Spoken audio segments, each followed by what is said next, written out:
আসসালামু আলাইকুম রহমতুল্লাহ বরাকাতু। আলহামদুলিল্লাহ, আসসালাতু আসসালামু আলা রাসূলিল্লাহ বাদ। সুপ্রিয় দর্শক, আমরা অনেকেই ছোটবেলায় মক্তবে পড়েছি যে প্রত্যেক মুসলিমকে 4 কালেমা শিখতে হবে, জানতে হবে, মুখস্থ করতে হবে। কোনো কোনো জায়গায় শিখেছি আমরা যে 5 কালেমা শিখতে হবে এবং 2 ঈমান আমাদেরকে জানতে হবে। তা না হলে আমরা কেউ প্রকৃত মুসলিম হতে পারবো না বা ঈমানদার হতে পারবো না। বাগদাদি কায়দা এবং বিভিন্ন রকমের দোয়ার বই, দোয়ার ভান্ডার, এরকম বিভিন্ন বই পুস্তকে এ ধরনের 4 কালেমা 5 কালেমার বিবরণ পাওয়া যায়, 2 ঈমানের বিবরণ পাওয়া যায়। কোরআন এবং হাদিসে আসলেই কি একজন মুসলিমকে এই 4 বা 5 কালেমা পাঠ করা, এই বাক্যগুলো উচ্চারণ করাকে আবশ্যক করা হয়েছে কিনা, এরকম বিষয় কিনা যে কোনো মুসলিম এই 5 কালেমা মুখে উচ্চারণ না করলে তিনি আর মুসলিম হতেই পারবেন না। আজ আমরা সে বিষয়ে জানার চেষ্টা করব ইনশাআল্লাহ তাআলা। তবে শুরুতে জেনে নেই যে সেই 4 অথবা 5 কালেমা বলতে কোন দোয়াগুলোকে বোঝানো হয়ে থাকে বা কোন বাক্যগুলোকে বোঝানো হয়ে থাকে এবং 2 ঈমান বলতে কাকে বোঝানো হয়ে থাকে। কালিমা বলতে বোঝানো হয়, প্রথম কালিমা বলতে কালিমা তয়্যিবাকে বোঝানো হয়, লা ইলাহা ইল্লাল্লাহ মুহাম্মাদুর রাসূলুল্লাহ এটি। আর কালিমা শাহাদা বলতে বোঝানো হয় আশহাদু আল্লা ইলাহা ইল্লাল্লাহ ওয়া আশহাদু আন্না মুহাম্মাদান আবদুহু ওয়া রাসূলুহু এটি কি। এরপরে কালিমায়ে তাওহীদ বলতে আরেকটি কালিমাকে বোঝানো হয়ে থাকে, যেটির ভাষ্য হলো এরকম, লা ইলাহা ইল্লা আনত ওয়াহদাকা লা সানিয়া লাক মুহাম্মাদুর রাসূলুল্লাহ ইমামুল মুত্তাকিন রাসূলু রাব্বিল আলামিন। আর কালিমায়ে তামজিদ বলতে আরেকটি কালিমার কথা বলা হয়ে থাকে, যার ভাষ্য হলো এরকম, লা ইলাহা ইল্লা আনত নূরান ইয়াহদিল্লাহু লিনূরিহি মান ইয়াশা মুহাম্মাদুর রাসূলুল্লাহ ইমামুল মুরসালিন খাতামুন নবিয়্যিন। তেমনিভাবে আরেকটা কালিমা, কালিমায়ে রদ্দে কুফর বা কুফরকে প্রত্যাখ্যান মূলক কালিমা, কালিমায়ে রদ্দ কুফর হিসাবে যে বাক্যগুলোর কথা বলা হয়ে থাকে সেগুলো মূলত একটি দোয়া, আল্লাহুম্মা ইন্নী আউযু বিকা আন উশরিকা বিকা ওয়া আনা আ'লাম ওয়া আস্তাগফিরুকা লিমা লা আ'লাম, যেটি হাদিসে বর্ণিত হয়েছে।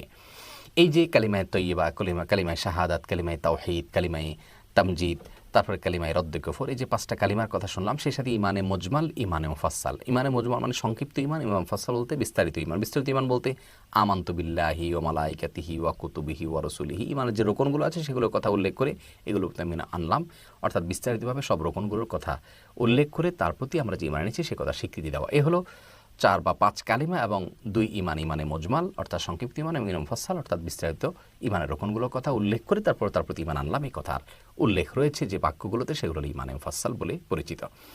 এই বাক্যগুলো উচ্চারণ করা প্রত্যেক মুসলমানের জন্য অবশ্য কর্তব্য কিনা, এই বাক্যগুলো উচ্চারণ করা প্রত্যেক মুসলমানের জন্য অবশ্য কর্তব্য কিনা, এই প্রশ্নের উত্তরে আমরা সরাসরি যে বিষয়টি বলতে পারি তা হলো 5 কালিমাতে এবং 2 ঈমানের মধ্যে যে বাক্যগুলো রয়েছে সেগুলো আসলে অত্যন্ত চমৎকার এবং যথার্থ। এই বাক্যগুলোর প্রতি বিশ্বাস, এগুলোর প্রতি আমাদের ধারণা থাকতে হবে, তা নাহলে আমরা ঈমানদার হতে পারবো না। কিন্তু এই বাক্যগুলো মুখে আমাদেরকে এইভাবে, এই সিস্টেমে কালিমা তয়্যিবা হিসাবে, কালিমা শাহাদা হিসাবে, তামজিদ, তাওহীদ, রদ্দে কুফর এবং ইমানে মুজমাল মুফাসসাল এরকম ভাগ করে আলাদা আলাদা করে এগুলোকে পাঠ করতে হবে, এমনটি অবশ্য কর্তব্য নয়। কোরআন হাদিসে কোথাও এরকম কোনো নাম এবং এভাবে ভাগ করে দেয়া হয়নি। 5 কালেমা 4 কালেমাকে আলাদা ভাগ করে দেওয়া হয়নি, যার কারণে এটিকে আমরা অবশ্য কর্তব্য মনে করব না। তবে হ্যাঁ, একজন ঈমানদার ব্যক্তি যিনি আল্লাহর প্রতি বিশ্বাস স্থাপন করেছেন, ঈমান এর পরিচয়, ঈমানের সংজ্ঞা, ঈমানের ব্যাখ্যা বিশ্লেষণ যেটি জানা তার জন্য অবশ্য কর্তব্য, সেটি জানলে এই 5 কালেমা এবং 2 ঈমানের সবগুলোই কিন্তু তার মধ্যে চলে আসবে, আলাদা করে এরকম ক্যাটাগরি ভাগ করতে হবে না। অতএব আমরা ঈমান বলতে কি বোঝানো হয়, ঈমান এর ব্যাখ্যা কি, লা ইলাহা ইল্লাল্লাহ এই কালিমাতুত তাওহীদের দাবি কি, এবং কালিমাতুর রিসালা মুহাম্মদুর রাসূলুল্লাহ রাসূল কারীম সাল্লাল্লাহু আলাইহি ওয়াসাল্লামকে যেখানে রাসূল হিসেবে স্বীকৃতি দেওয়ার কথা রয়েছে সে বাক্যের দাবি কি, এগুলোর ব্যাখ্যা বিশ্লেষণ যখন আমরা জানবো, ঈমানের রকন কয়টা সেগুলো যখন জানবো, ঈমান সম্পর্কিত ইলম আমাদের বেসিক এবং মৌলিক ইলম যদি অর্জন হয়ে যায়, তাহলে এই কালিমা, এই ঈমান সবগুলোই কিন্তু অটোমেটিকলি চলে আসবে। আলাদা করে যদি আমরা মনে করি যে এগুলো মুখে পাঠ করতে হবে না হলে ঈমানদার হবে না কেউ, তাহলে সেটি ভুল হবে, কারণ এমনটি কোরআন হাদিসে কোথাও নেই। তাহলে সার কথা হলো, খোলাসা কথা হলো যে এই তথাকথিত 4 বা 5 কালিমা এবং 2 ঈমান বলতে যা বোঝানো হয় বা যে কথাগুলো বলা হয় সে কথাগুলো ভালো এবং সেগুলোর প্রতি বিশ্বাস অবশ্যই থাকতে হবে, কিন্তু এরকম আলাদা ভাগ করে পাঠ করে সেগুলো মুখে পাঠ করতে হবে বা মুখস্থ করতে হবে এমন নয়, বরং সেগুলোর প্রতি, সেগুলোর মর্মের প্রতি আমাদের বিশ্বাস থাকতে হবে, আস্থা থাকতে হবে, সেগুলোর প্রতি ঈমান থাকতে হবে। এ হলো মূল বিষয়। তাহলে ইনশাআল্লাহ আমরা ঈমানদার হতে পারবো।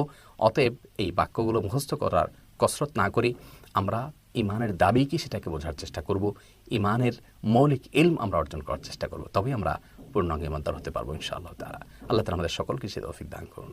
আসসালামু আলাইকুম ওয়া রাহমাতুল্লাহি ওয়া বারাকাতুহু।